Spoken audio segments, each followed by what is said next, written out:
Yes, sir. Yes, sir. Listen.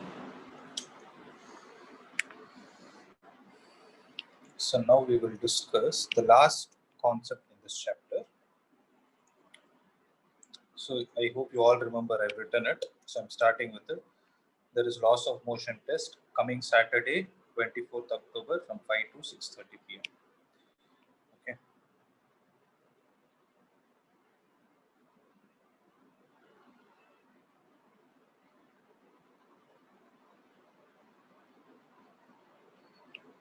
Now listen.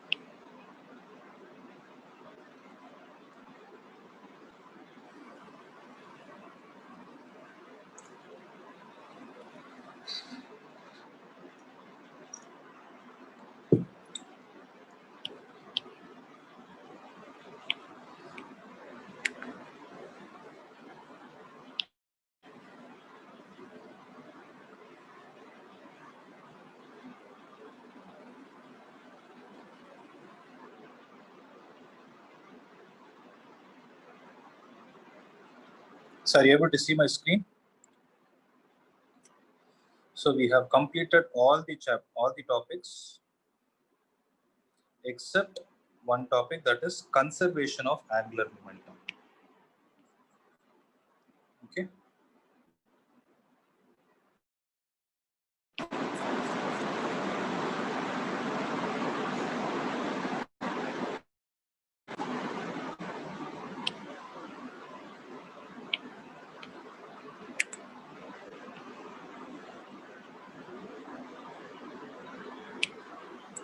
So this is the last topic that is left out in this chapter.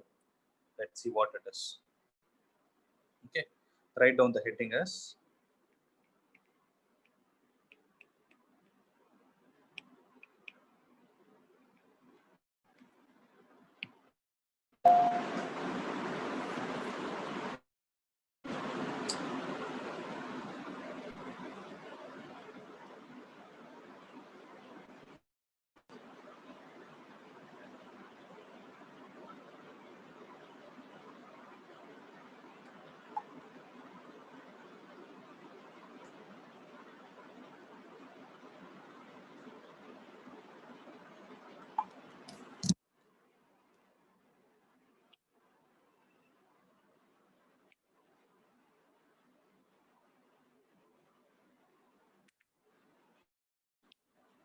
okay.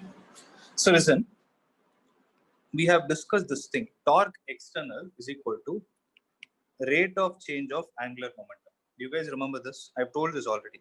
So we know that the external force is equal to rate of change of linear momentum. In a similar context, external torque will be equal to rate of change of angular momentum. So when can we say something is conserved? So when can we say that the angular momentum is conserved?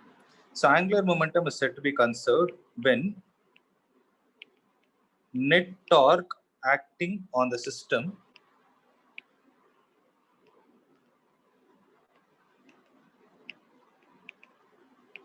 is 0. Okay. So when the net torque acting on the system is 0, we say that the angular momentum is conserved. So when torque external is 0, can I say that dl by dt is 0? So when dl by dt is 0, we can say L is a constant. Okay. So this is one way of understanding, or the external torque is equal to delta L divided by delta T. So when the external torque is going to be 0, that implies delta L is 0. So delta L is 0 implies final angular momentum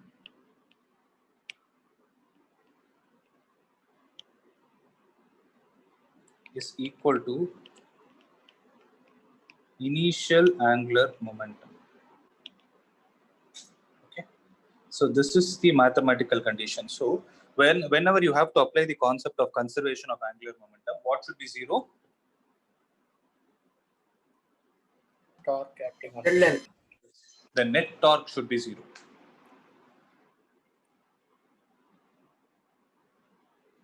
So net torque acting on the system should be equal to 0 when this is conserved. Okay. So please make a note of this.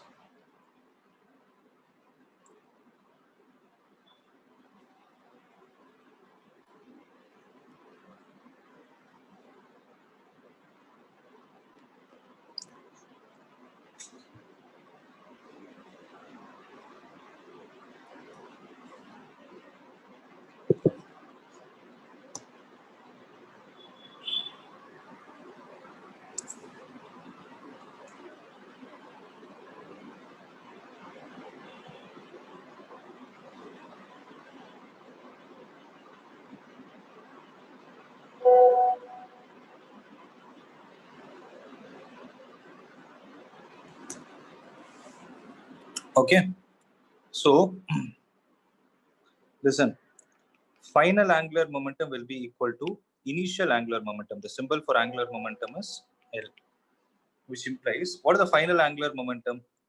It is IF into omega F is equal to the initial angular momentum is I into omega I. Because we know that angular momentum is also given as I into omega. I told you on the other day, right? If linear momentum is mass into velocity, the angular momentum can be defined as what is the replacement of mass in this chapter? This angular momentum, replacement of velocity is angular velocity.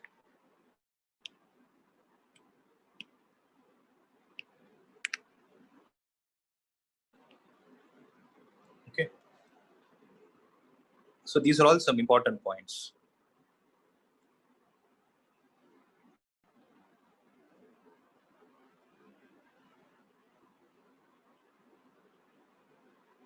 Okay. Sir, so L is angular momentum, sir. Yes, L is angular momentum.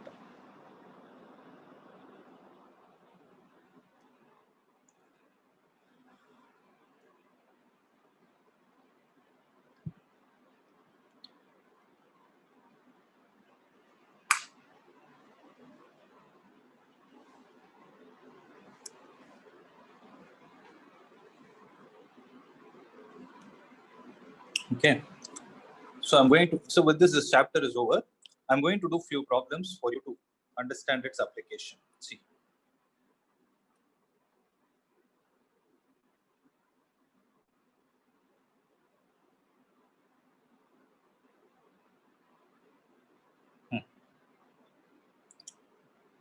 This problem.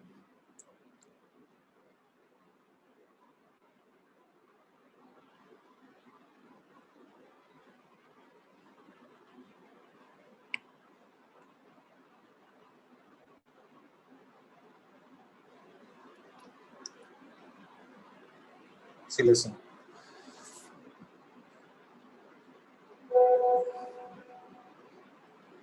So 7.13a, there is a child stands at the center of a turntable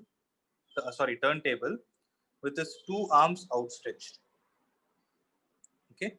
The turntable is set to rotating with an angular speed of 40 revolutions per minute. So 40 revolutions per minute is what? So look at it. The solution is, they have given the frequency as 40 revolutions per minute. So how many revolutions is it making per second? 40 revolutions divided by 1 minute is 60 seconds. So this will be 2 by 3 revolutions per second. Okay. So that is the frequency. How much is the angular speed of the child if he folds his hand back and thereby reduces his moment of inertia to 2 by 5 times its initial value? Okay. Let the initial moment of inertia be I.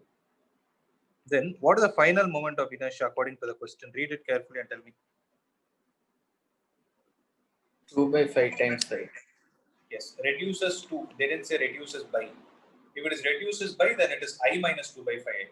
Since the word reduces 2 is the, where is it? Reduces is moment of inertia 2. It is 2 by 5. That's right. Now they are asking, what is the final angular velocity? So here what is going to happen is assume that the turntable rotates without friction. So generally, in this case, if you see, the external torque is 0. So when the external torque is 0, what can we say is angular momentum is conserved. Okay. So when angular momentum is conserved, I1 into omega 1 will be equal to I2 into omega 2. So the initial moment of inertia is I, and what is the initial angular frequency with which he is revolving? So frequency is 2 by 3 revolutions per second. Angular frequency will be 2 pi into f, that will be 4 pi by 3 revolutions per second. Okay, I into 4 pi by 3 is equal to, what is the value of I2? I2 is 2 by 5 times I into omega 2 is how much? That's what we need to find. So I and I will get cancelled. Omega 2 will be equal to 10 pi by 3 radians per second. Sir, can you say why external torque is 0? Because there is no torque, no. There is no force that is acting which is responsible for torque. What Sir, force is there? Sir, for the turntable to rotate, we need force, no, sir? See, the turntable is rotated, and if the person is standing here, you don't need any other external force. See, one more important point is, if force is non-zero, there is a possibility of torque to be 0. It is not implied. I'm sorry. If force Sir. is non-zero, torque is equal to 0 is possible. No, sir. For a turntable to rotate, we need force, no, sir? Hey, Sirupya, I'm repeating the point. Listen to me carefully. You are using the word rotate and you are using the word force. Listen to me carefully. I've told this many times. What is force responsible for? Change in the position of objects. Change in position of object along what? With respect to time. That is okay. It is mainly responsible for translatory motion. And what is responsible for rotational motion? That is torque. That is what I mentioned here. Force might exist. Even if there is a non-zero force that is existing, okay, torque can be 0. For example, see, if there is a block like this, okay, if the block is revolving about its center of mass, then if I ask you what are the torque produced by mg, the answer is still 0. If you observe, there is force existing. Mg is non-zero, but the torque is 0. Why?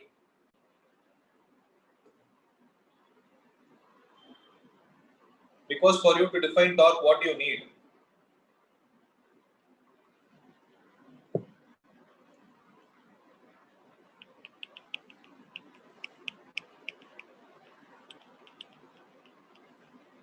Axis of rotation. So what is the distance between mg and axis of rotation? Mg itself is passing through axis of rotation. So what will be the contribution of it for the torque? 0. That is the reason. That is what I explained here. Force is non-zero, but torque will be 0.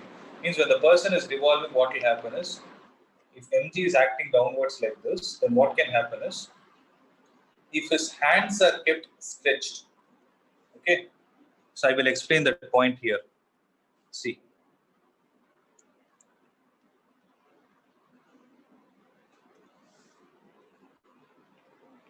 See, suppose you sit on this chair, there is a rotating chair, right? You're able to see? If you have a rotating chair at home, you can actually do this and see.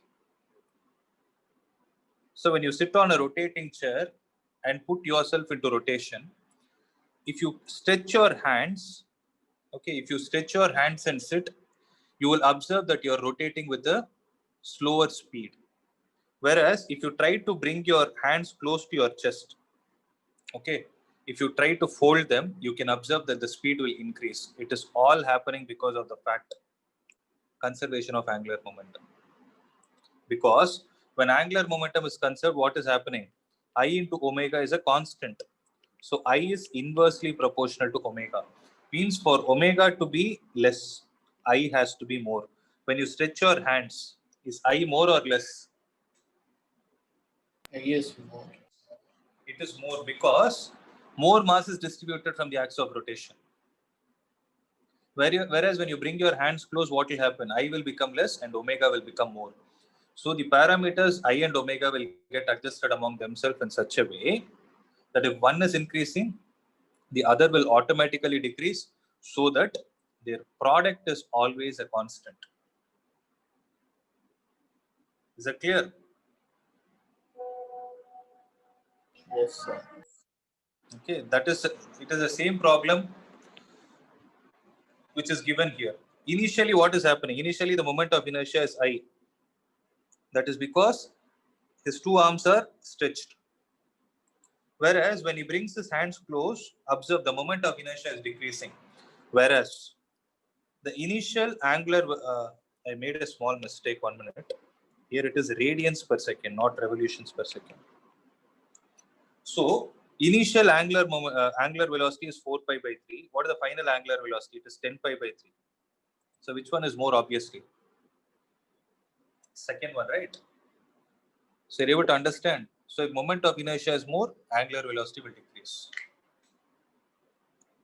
So I have a doubt. Yes. So if friction is involved in this, how should you approach? Friction is involved, we couldn't have solved this problem. You cannot solve. You need to use a concept of torque only. Because we need to know certain parameters. What will friction try to do?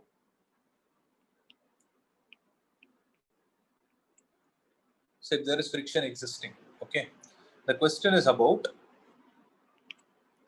which position the friction is being acting. So in this case, if you see, even if friction was present, what would have been its contribution for the torque?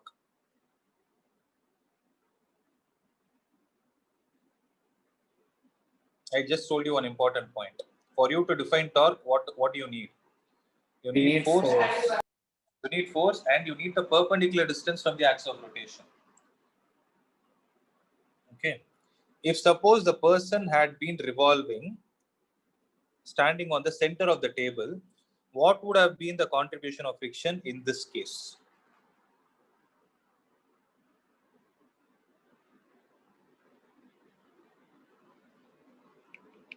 It is still zero because friction is acting at which point? At the axis of rotation. So any force that is passing through the axis of rotation will not contribute to the torque at all. Okay. Okay. So that is a very, very important point. If you have not noticed this, please make a note of it. If any force is passing through the axis of rotation, that force will not contribute to the torque.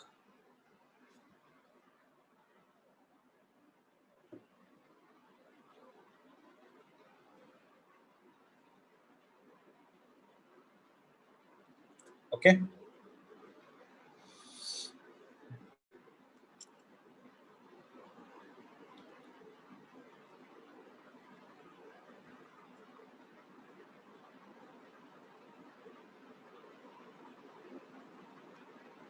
So the other day we were actually doing this problem. I had stopped it in the middle.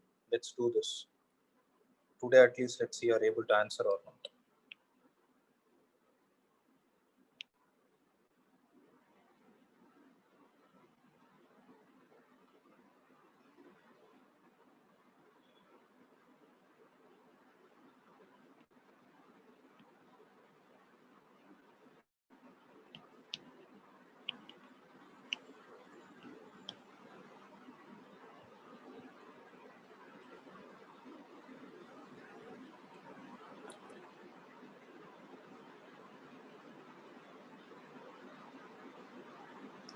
Oh, my device has become a little slow.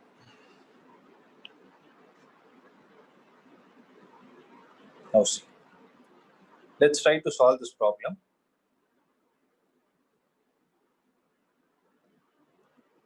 So there is a car which weighs 1800 kilogram. The distance between the front and the back axles is 1.8 meter. Its center of gravity is 1.05 meter behind the front axle. Determine the force exerted by the level ground on each front wheel and each back wheel.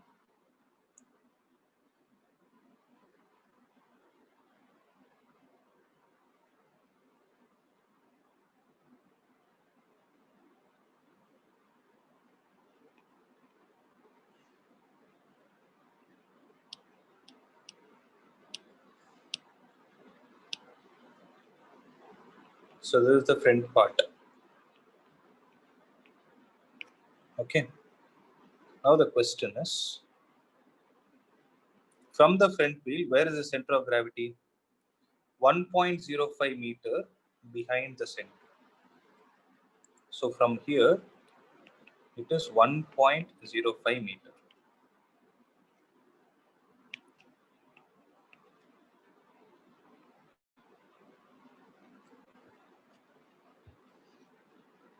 So what is the distance between both the centers? So the distance between both is 1.8. So what will the distance between the second wheel and the center of gravity? Center of gravity is generally represented by G. So what is the distance between these 2 points? It is 0.7. 0.75 meter. That is 3/4 of a meter. Right. Now tell me, what are all the forces acting on it? Acting on the axles, sir. Yes. What are all the forces? One with the Normal N1. force.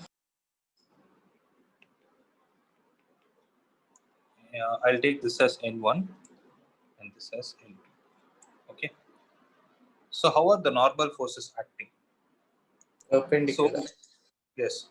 So the normal forces are coming into existence due to what? Due to gravity. Due to the weight of the car, that is mg. So totally how many normal forces are there to balance the weight? Think about Four, it. sir. Tell me, repeat it. 4, sir. That's right. So there are two N1 and two N2 because there are two front wheels and two back wheels. So 2N1 plus 2N2 is balancing what?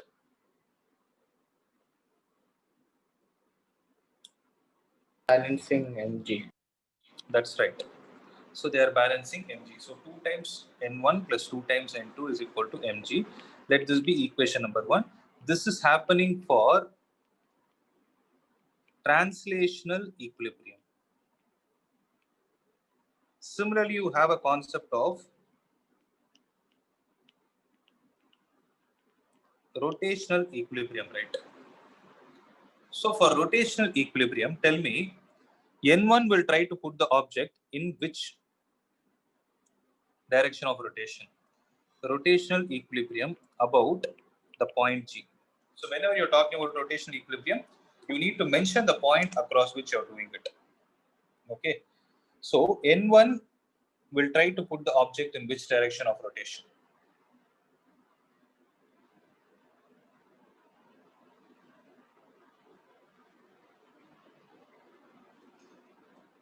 So I'll give you options: anti-clockwise or clockwise. Sorry, anti-clockwise or clockwise. N1, sir. N1, yes. Anti-clockwise. Right. So N1 will tend to put the object in anti-clockwise direction. N2 will tend to put the car in clockwise rotation. Okay. So what is the torque due to N1? I told you what is the formula. Force To perpendicular distance. That's it. Perpendicular distance. So what is the force acting, guys? N1 into what is the perpendicular distance between N1 and acceleration, center of gravity? 1.07. That's it. 1.05. So N1 into 1.05. Similarly, what will be the torque due to N2? N1 N2 is 0.75. That's right. Force into perpendicular distance. So this will be N2 into 0.75. Okay. So torque due to N1 is counterclockwise, that is anti-clockwise. Torque due to N2 is clockwise. Right? So torque due to N2 should be equal to torque due to N1 for equilibrium. See, for translatory equilibrium, the forces should be balanced. For rotational equilibrium, the torques should be balanced. Am I right? So N1 into 1.05 is equal to N2 into 0.75. So multiply with 100 on both the sides. N1 into 105 is equal to N2 into 75. So 75 and 105 are divisible by 15. So N1 into 7 is equal to N2 into 5. Let this be equation number 2. Okay. Or I will take it like this. N2 is equal to 7 by 5 times N1. Let this be 2. Okay. So using 2 in 1, what do we get? So first equation is 2 into N1 plus N2 is equal to mg. So 2 into N1 is N1 only. N2 is 7 by 5 times N1 is equal to m is 1800 into g is 10. So 2, it will go 900 times. So 9 by 5 times N1 is equal to 900 into 10. So it will go 100 times. So N1 is how much, guys?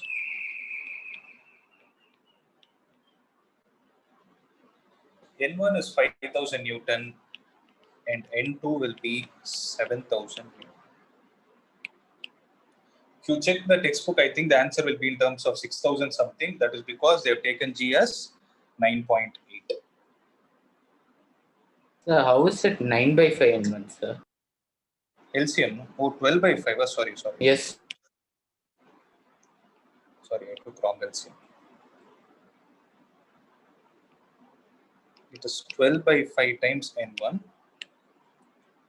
is equal to 900 into 10. So it will go in 6 2 times and this will go 150 times.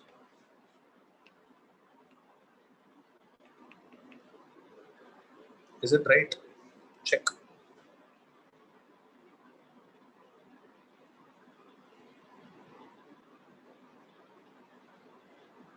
Hmm. 75 into 5.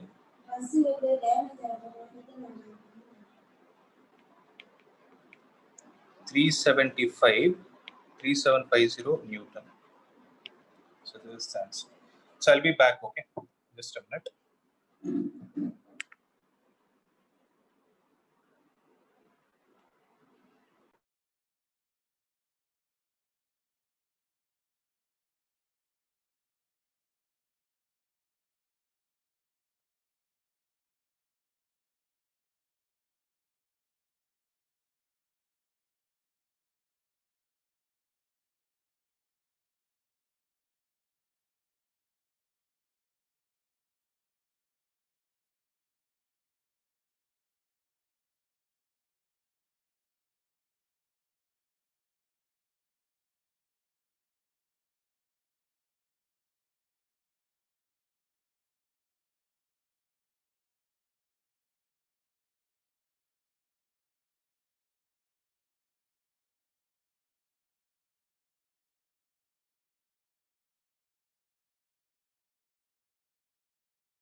Guys, are you clear with this problem? Yes. So what is the value of n2? What is the value of n2? So 7 by 5 into 3750. How much are you getting? 6, 7, right? 750. 750 into 7. 4950.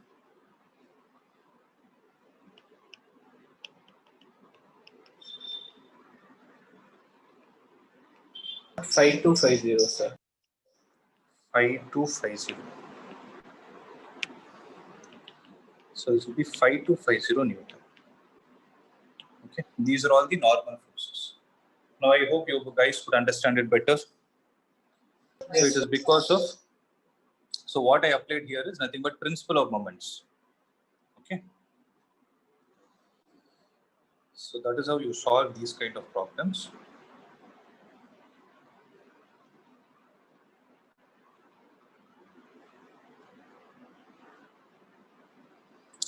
Next.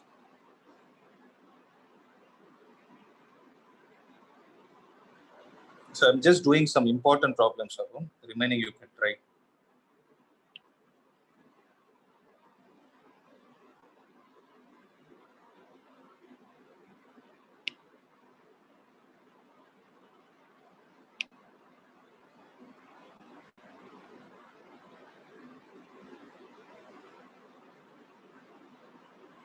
Okay. So listen, the solid sphere rolls down two different inclined planes of the same height but different angles of inclination. Will it reach the bottom with the same speed in each case? So what they're trying to say is,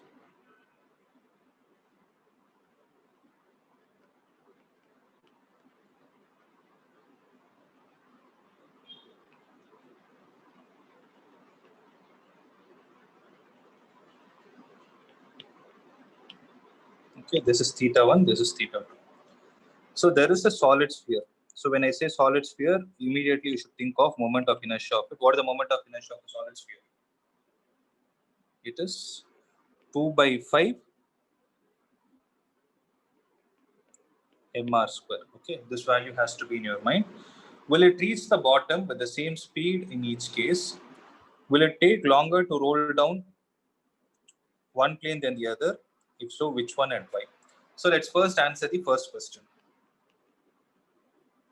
So tell me, will it reach the bottom with the same speed? So to find that, what we are going to do is, potential energy of this sphere is equal to the kinetic energy of it, that is half m into VCM square plus half I into omega square. So remember, I explained a concept called as pure rolling, right? So mgh is equal to half into m into VCM square plus half into, in the case of I can write it as mk square, where k represents what?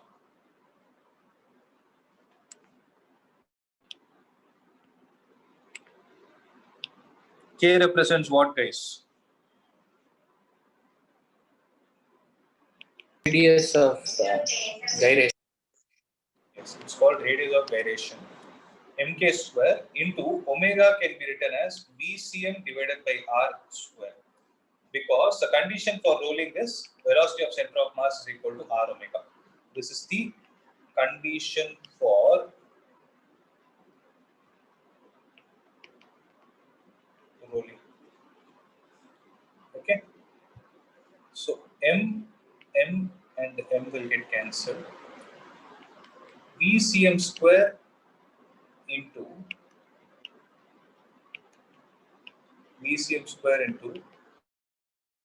1 plus K square divided by R square is equal to G into H.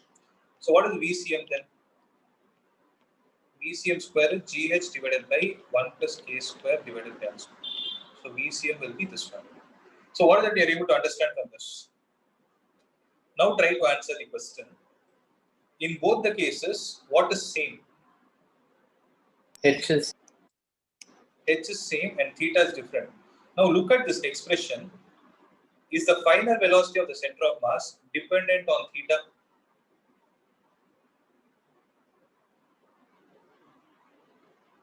Is it dependent anywhere?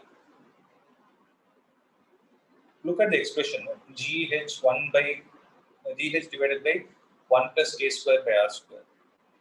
Can I say, since velocity of center of mass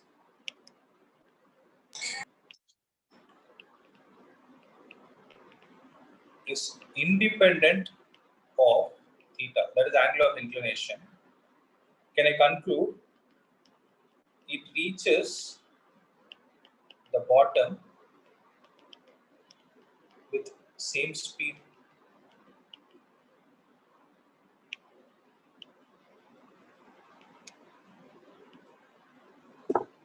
Can I say this?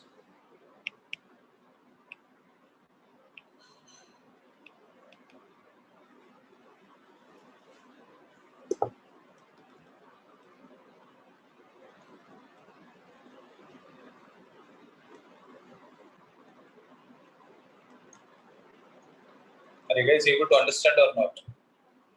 Yes, sir. Okay, so the answer for the first one is it reaches the bottom with same speed. So going forward, these kind of questions will come in MCQ. Okay. So going forward, remember, if the height of the inclined plane is the same, then the velocity with which it is going to reach the bottom will also be the same, provided it is the same object on two different inclinations. Okay. What is the second part of the question? Will it take longer to roll down one plane than the other? So for this, we need to calculate the time. How will you calculate the time? S is equal to ut plus half at square. Can I say this?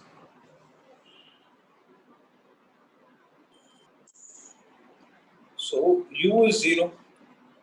So case 1, can I write it like this? S is how much?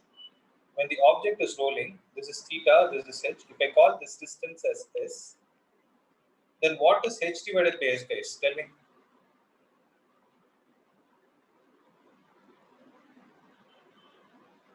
Sin theta. That's right. So s will be equal to h divided by sin theta. Now observe. H divided by sin theta 1 is equal to half into at square. Can I say this?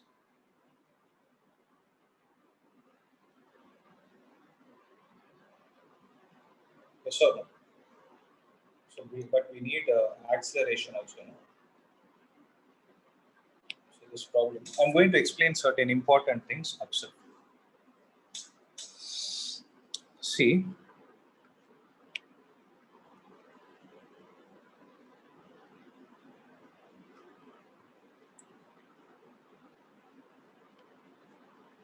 When it is revolving, right? When it is rolling down, there should be a frictional force acting on the system, which is only responsible to put the object in rolling. So frictional force in the case of rolling will put the object in revolution.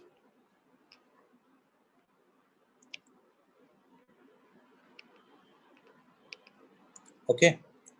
So if I take this distance as r, see what equation I'm going to write. Torque about point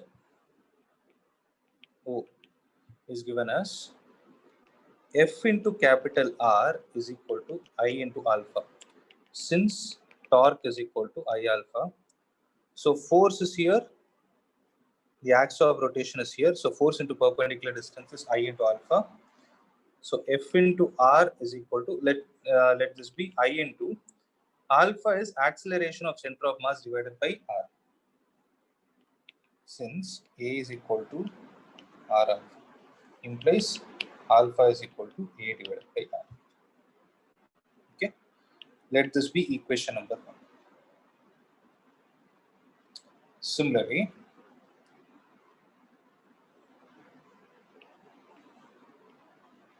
What is the force that is acting in this direction, guys?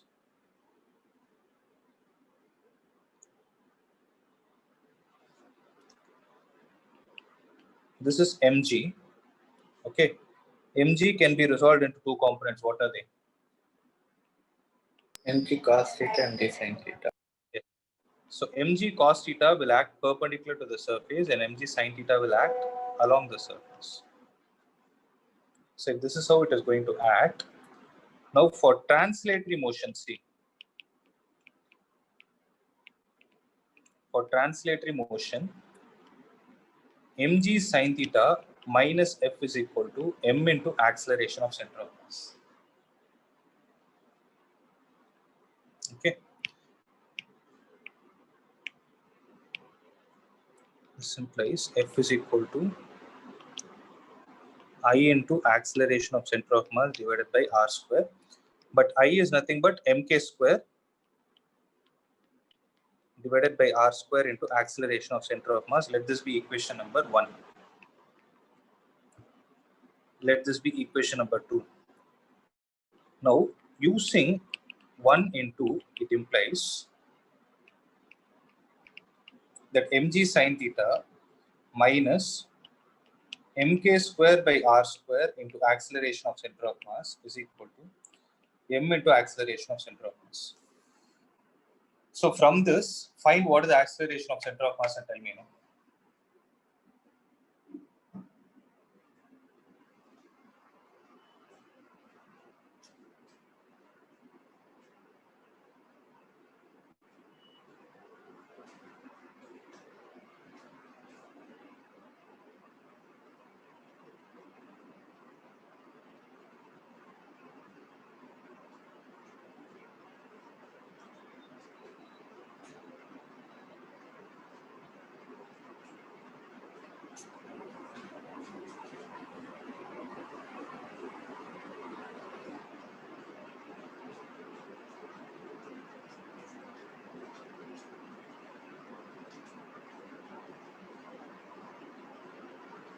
So you asked for acceleration and center of mass, no, sir? Yes. Find the value and tell me.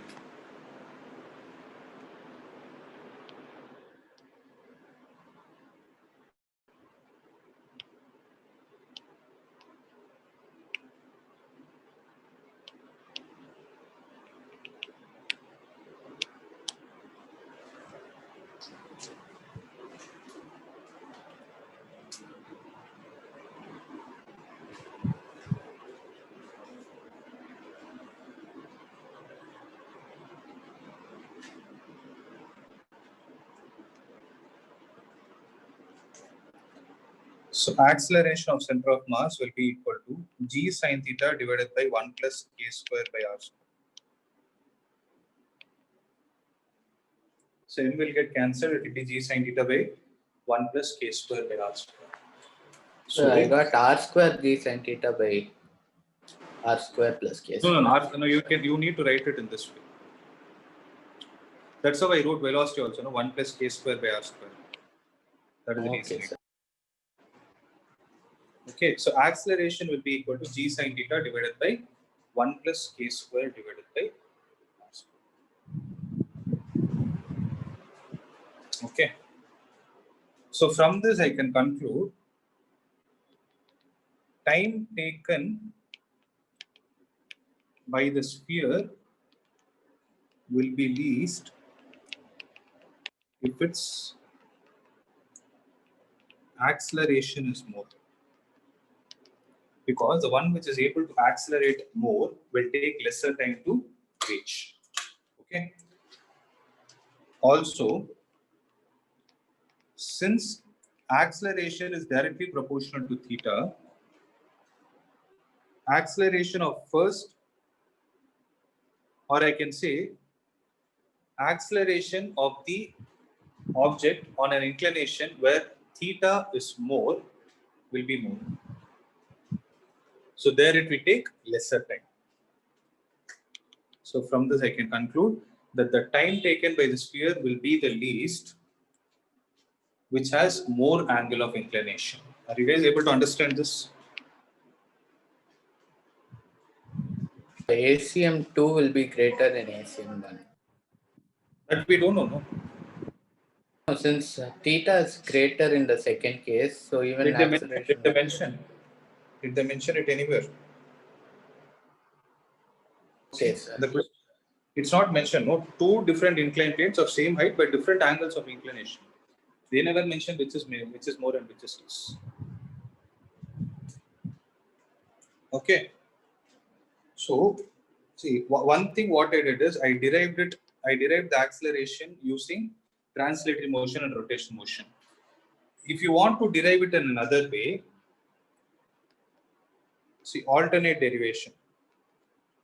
What is the velocity of center of mass? It is gh divided by 1 plus k square divided by r square under a root. Accepted? So VCM is equal to root gh divided by 1 plus k square divided by r square. Now using v square minus u square is equal to 2as. Okay. V square is gh by 1 plus k square by r square minus u square is 0. 2 into acceleration is a. What is the displacement of the object, guys? Hs theta. What is h by s? Sin theta. So s will be h by sin theta.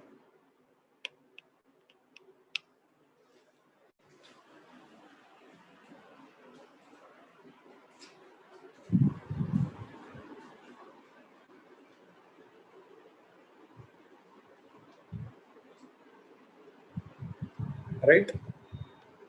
So which implies h and h will get cancelled. A will be equal to g sin theta divided by 2 into 1 plus k square by r square. This should not come. Wait a minute.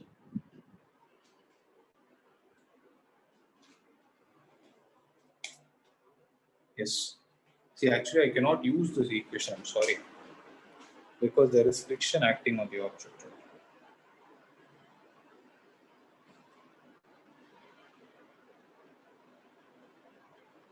I'm sorry, this equation doesn't work.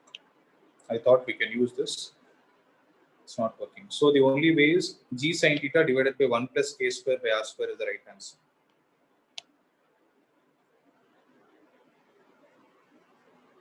Okay. So this is the only way. G sin theta divided by 1 plus k square by r square. And this expression is also important. See, whatever I discussed today, you might definitely get it in your test, in your school exams.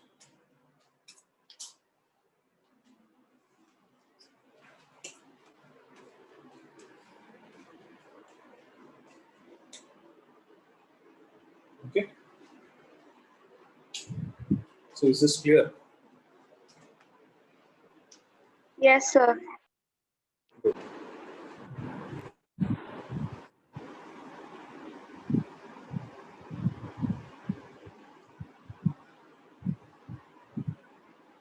See, the 7.21, you can actually try it as homework. If there is any doubt, you can ask me. So with this chapter is over. I suggest you guys to revise it. Okay. So I would suggest you all to revise and come up with doubts. I know you will have many doubts in this chapter. You will get all the doubts only when you revise. Okay. So do that. And prepare well for this week test also. Don't take it casually. Write it properly, then I will understand where you're lacking. Clear? So tomorrow I will start gravitation chapter. That is the last chapter in the first volume. That is a simple chapter. It will not be this complicated. So tomorrow's new chapter will be gravitation. Okay. With that, the first volume will be over.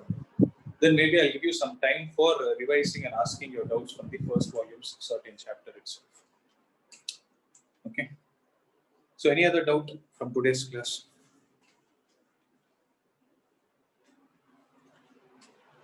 No. Clear, right? Okay. So just a minute.